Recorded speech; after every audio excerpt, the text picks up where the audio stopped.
avec Aboubacar Diallo, Talibé Bari, Mohamed Mara, Mamadou Ridiallo, Akoumba Diallo, Kabinet Fofana, Mohamed Kaba, Mamadou Diambalde.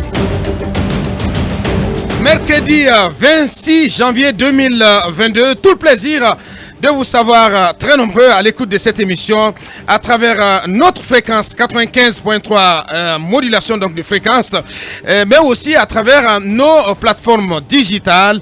À la une, sans plus tarder, à la base, plusieurs acteurs publics avaient exprimé leurs inquiétudes sur la répartition des 81 sièges du CNT, Conseil national de la transition, estimant que de par sa configuration, le CNRD s'était réservé la part belle dans cette institution qui est appelée non seulement à fixer la durée et le chronogramme de cette transition, mais aussi à élaborer une nouvelle constitution et à statuer sur la loi électorale, entre autres, alors que la 200aine de partis politiques devaient se contenter de 15 sièges. Les forces de défense et de sécurité FDS se retrouvent, donc le CNRD se retrouve avec 9 sièges.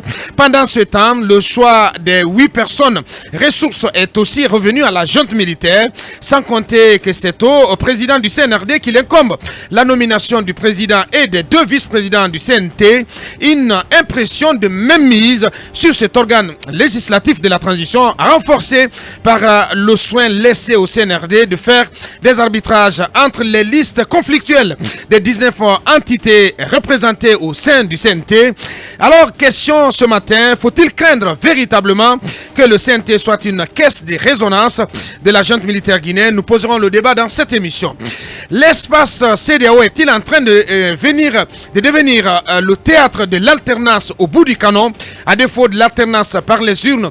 Talibé Bari pose cette question centrale. Par ailleurs, les difficultés liées à la lutte contre le terrorisme pourraient-elles finalement devenir la menace la plus importante pour plusieurs régimes de l'Afrique de l'Ouest? Le cas du feu Ibrahim Boubacar Keïta, le défunt président malien, et de Roch Marc Christian Kaboré du Burkina Faso leurs cas sont illustratifs de cette nouvelle menace. 2 présidents élus qui ont été évincés par leurs armées pour incapacité à contrer le terrorisme dans leur pays. Question après le coup d'État intervenu au Burkina Faso. Faut-il craindre pour d'autres régimes dans la sous-région en Afrique de l'Ouest? La CEDEAO risque-t-elle de perdre le contrôle de la situation? Que doit faire l'organisation sous-régionale au-delà de brandir des sanctions? Mirador pose ces questions à son invité prestige du jour, en l'occurrence Dr Sékou Touré Sikondé, président du parti Arena et directeur exécutif d'African Crisis Group. Le secteur de l'électricité est un gouffre financier. Le constat s'impose depuis des années avec le reproche de ses opposants ou l'éloge de ses partisans fait à l'ancien président Alpha Condé d'avoir englouti près de 3 milliards de dollars américains au profit du dit secteur. Malgré la construction des barrages de Kaleta et Swapiti et l'amélioration incontestable de la desserte en électricité à Conakry, la fourniture de cette denrée coûte toujours aussi cher à l'État guinéen. C'est cette réalité que le Premier ministre de transition a certainement voulu illustrer dans sa première interview accordée à la presse nationale.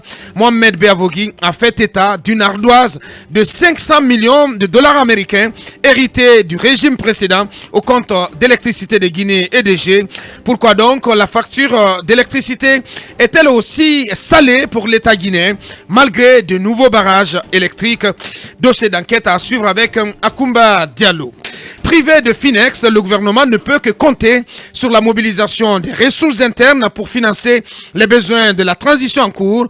Outre la récupération annoncée des deniers publics détournés par des cadres véreux en voie d'être traqués par la justice, celui-ci, donc le gouvernement, pourrait abonder ses caisses au moins de créances que lui doivent des entreprises privées. C'est le cas de la société d'assurance Sogam qui doit au trésor public 150 milliards de francs guinéens au titre des facilités de crédit d'enlèvement accordées au Moulin d'Afrique, filiale du groupe Sonoco de l'homme d'affaires Elhadj Saliou Kenyoko Diallo, 150 milliards de francs guinéens correspondant au coût de l'avarie qu'a subi une cargaison de blé en mer appartenant donc à cette unité industrielle de production de farine.